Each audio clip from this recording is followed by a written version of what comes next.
Hi friends! Today we're going to read Miss Spider's Tea Party.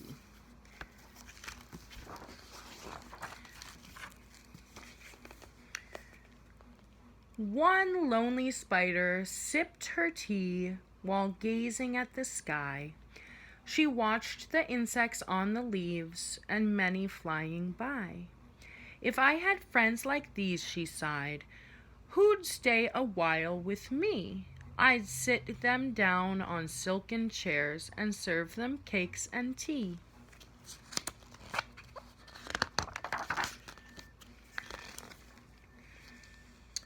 Two timid beetles, Ike and May, crept from the woodwork that same day, but when Miss Spider begged, "Please stay," they shrieked, "Oh no!" and dashed away.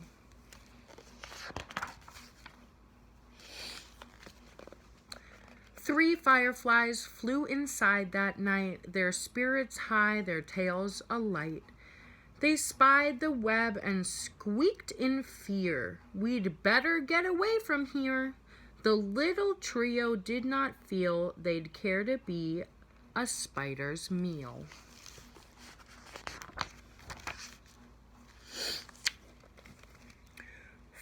Four bumblebees buzzed by outside. "Please come to tea," Miss Spider cried. The four ignored her swaying there. She waved a tea towel in the air. She took a cup and tapped the glass. Then one bee spoke to her at last. "We would be fools to take our tea with anyone so spidery."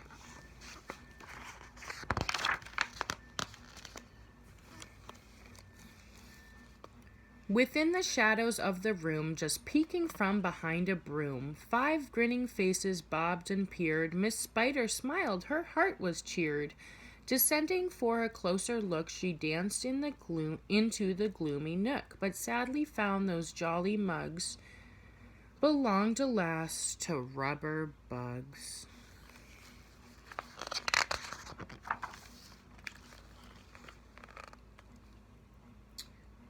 Some ants strode in, they numbered 6, but ants with spiders will not mix. She brewed them tea from hips of rose, the proud platoon turned up their nose.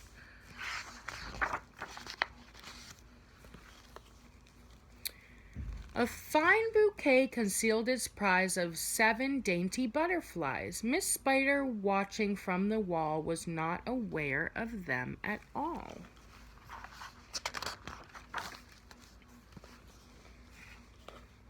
The tea table was set for 8 with saucers, cups, and a silver plate. The cakes were fresh, the service gleamed, yet no one would arrive, it seemed.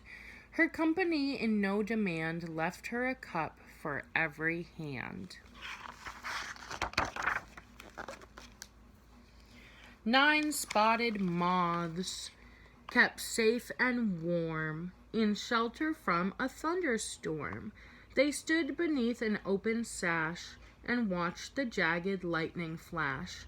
Miss Spider dropped down on a thread, a silver tray above her head. She'd hoped to please them, but instead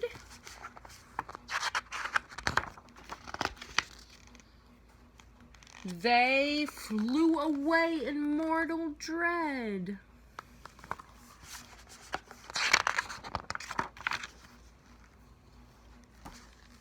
"They've left me all alone," she cried. She dabbed her eyes and sadly sighed. "It's plain no bug will ever stay." Her tears splashed down upon the tray. 10 tiny steaming cups of tea were perched atop her trembling knee. She sipped and sobbed, then heard a cough and turned to see a small wet moth. A fragile thing so soaked by rain, his wings too damp to fly away.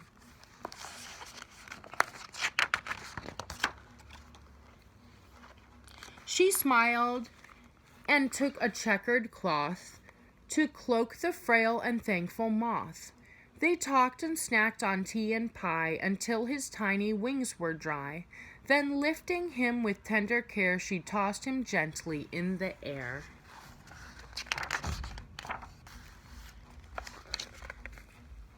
The moth told Ike, then Ike told May, who went from bug to say, "There is no reason for alarm. She's never meant us any harm."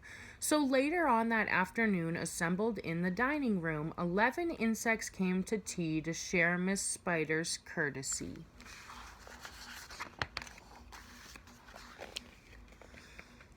"12 tender violets in a vase presented at Miss Spider's place, set by her chair so neatly spun, she munched the blossoms one by one. Her friends were glad to watch her feast upon the floral centerpiece. It was a great relief to see she ate just flowers and drank just tea.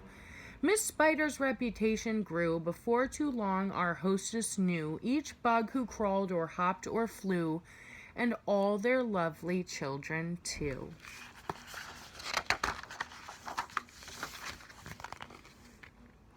The end.